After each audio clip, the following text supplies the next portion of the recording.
El segundo matrimonio de Egiogbe, la primera esposa de un verdadero hijo de Egiogbe, no permanecerá mucho tiempo a su lado, a menos que sea de tez clara.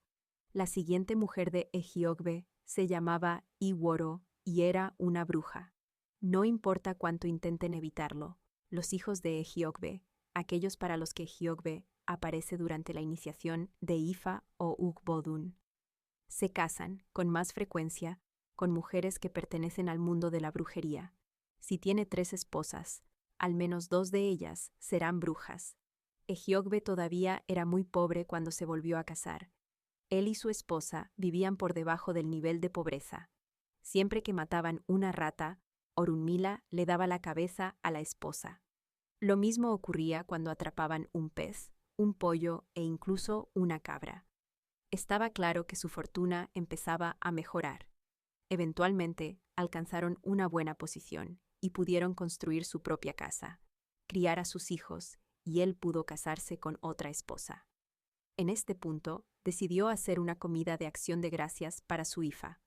Entonces, compró una vaca para la comida e invitó a otros sacerdotes, que eran miembros de la familia.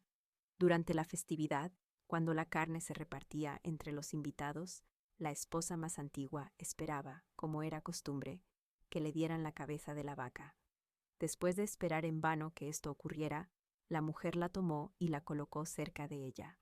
Casi al instante, algunos de los sacerdotes más vengativos la reprendieron alegando que la cabeza no era la parte adecuada de una vaca para una mujer. Entonces, le quitaron la cabeza de la vaca. Ella esperó un rato para dar tiempo a que su esposo interviniera y resolviera la situación. Como no hubo una reacción positiva de parte de él, ella dejó la comida y se fue a su habitación.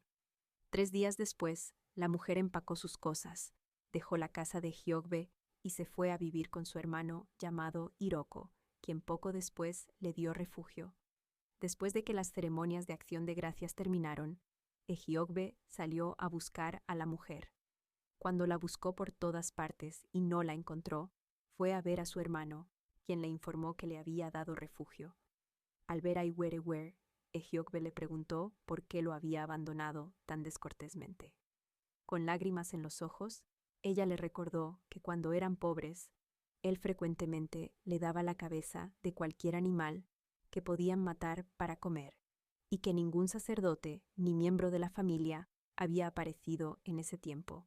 Continuó preguntándole por qué, cuando habían alcanzado una posición suficientemente cómoda como para comer de una vaca, otros habían venido a negarle el privilegio de mantener la cabeza.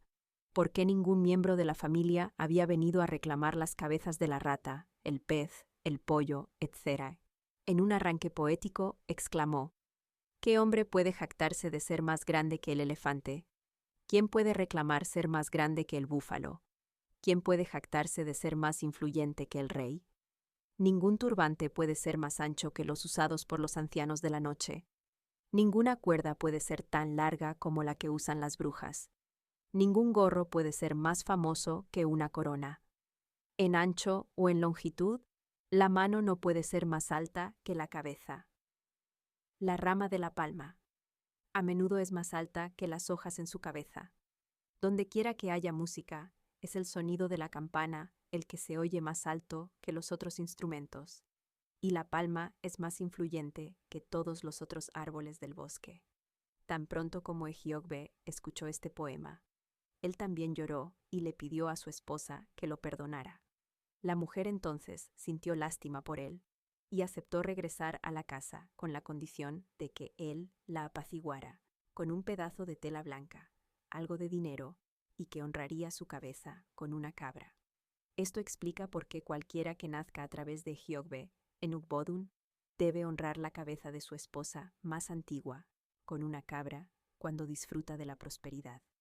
Cuando alguien nacido a través de Egiogbe aparece en la adivinación, se le preguntará si ha honrado la cabeza de su esposa con una cabra. Se le deberá decir que su esposa más antigua, si es de piel clara, es una bruja benévola que le ayudará a prosperar en la vida, siempre que pueda evitar despreciarla. Si, por otro lado, aparece en la adivinación para un hombre cuya esposa más antigua ha abandonado la casa. Se le deberá aconsejar que vaya y le ruegue que se reconcilie con él sin demora, no sea que vuelva a vivir en la penuria.